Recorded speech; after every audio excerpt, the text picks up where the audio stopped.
आंखों से देख भी नहीं सकते। कहा है ना गीता में, अर्जुन को शिक्षा देते से, देख तेरे इन आंखों से मुझे नहीं दिखाई देगा, तू देख न पाएगा, तुम्हें मैं दिव्य चक्षु देता हूं। भगवान कृष्ण कहते हैं कि दिव्य चक्षु की प्राप्ति।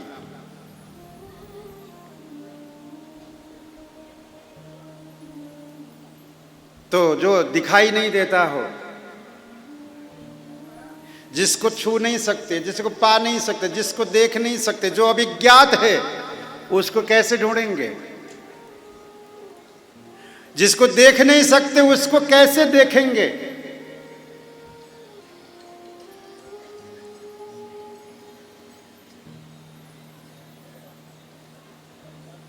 मैंने एक कहानी सुनी थी बाल्यावस्था में।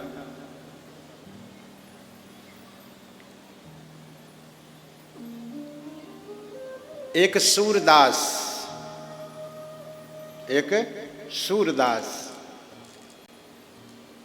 राधा वल्लभ के दर्शन के लिए गया, राधा माधव के दर्शन के लिए गया।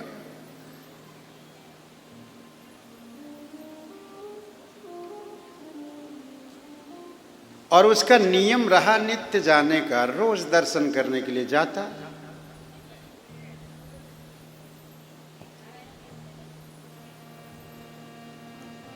नित्य पुजारी जी रोज देखते उसको कि देखो ये अंधा, ये सूरदास रोज यहाँ दर्शन को आता, इसको दिखाई तो कुछ देते नहीं है। भगवान कैसे है, भगवान ने कैसे कपड़े पहने हैं, फिर भी ये रोज आता है, सूरदास है। 1 दिन 2 दिन 3 दिन 10 दिन 20 दिन, महीना 2 महीना 4 महीना बीत गए।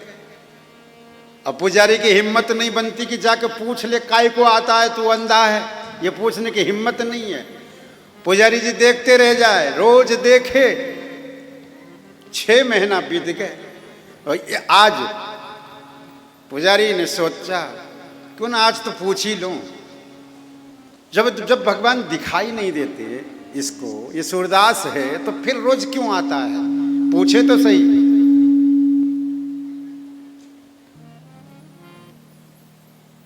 पूछने के लिए गए। जैसे ही सूरदास भगवान के दर्शन करके लौट रहे थे, हाथ को पकड़ लिया और पूछा, सूरदास जी राम राम। सूरदास जी ने कहा, राम राम भाई, मेरे एक समझ में नहीं आए, मैं 6 महीने से आपको देख रहा हूं कि आप नित्य ठाकुर के दर्शन के लिए आते हो, परंतु आपको तो दिखाई नहीं देते, आप तो अंधे हैं, तो आप क्यों आते हैं? अगर दिखाई देते, ठाकुर ऐसे वस्त्र धारण करके विराजमान है, ऐसे बैठे हैं, ऐसे खड़े हैं, ये सब देख सकते तो आना ठीक था, पर आपको तो दिखाई नहीं देते, आप अंधे हैं, सूरदास है। परंतु आपने 6 महीने हो गए, मेरी हिम्मत नहीं बनी आपसे पूछने की, और आज हिम्मत जुटा के पूछ रहा हूं कि आप अंधे हैं, आप क्यों आते हैं? तब उस सूरदास ने अपनी मस्ती में कहा, सच कहा पुजारी जी आपने कि मैं अंधा हूं, मुझे दिखाई नहीं देते, और मुझे ये मालूम नहीं है कि ठाकुर ने कौन से वस्त्र धारण किए हुए हैं। हाँ मैं अंधा हूं, परंतु मेरे ठाकुर अंधा नहीं है, उसको तो दिखाई दे रहा है कि मेरे दरबार पर एक सूरदास आया है। मेरा देखना इतनी जरूरी नहीं, एक बार उसने मेरे ऊपर नजर कर दिया तो मेरा बेड़ा पार हो जाए। तो ऐसे ही जो दिखाई नहीं देता उनको देखने की कोशिश करते हैं 7 दिन में, भले ही हमारे नजरों से न दिखाई देते हो, भागवत जी की नजर एक बार हमारे ऊपर पड़ गए तो हमारा जीवन धन्याति धन्य हो जाएंगे। तो पूर्व प्रसंग में आप सबने सुना,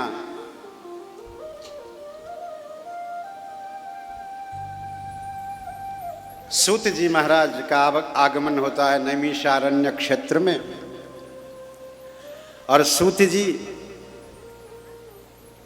शौनक जी प्रश्न करते हैं और सूत जी उत्तर देते हैं।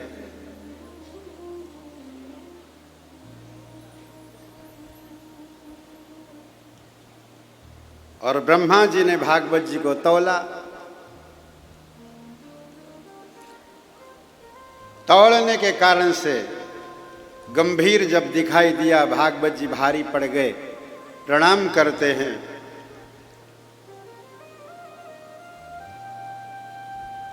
यहीं पर शौनक प्रश्न करते हैं कि साहब आप मुझे एक बात बताइए कि भक्ति ज्ञान विराग आप तो विवेको वर्धते महान, और माया मोह निराशश्च वैश्रवैः क्रियते कथम। ये वैश्रव जन माया और मोह से परे कैसे हो जाते हैं, और भक्ति ज्ञान विराग आप तो विवेको वर्धते महान। अब ऐसा कोई प्रसंग हमें सुनाइए जिस प्रसंग से भक्ति ज्ञान वैराग्य की प्राप्ति हो और विवेको वर्धते महान। और तो जो भी हो,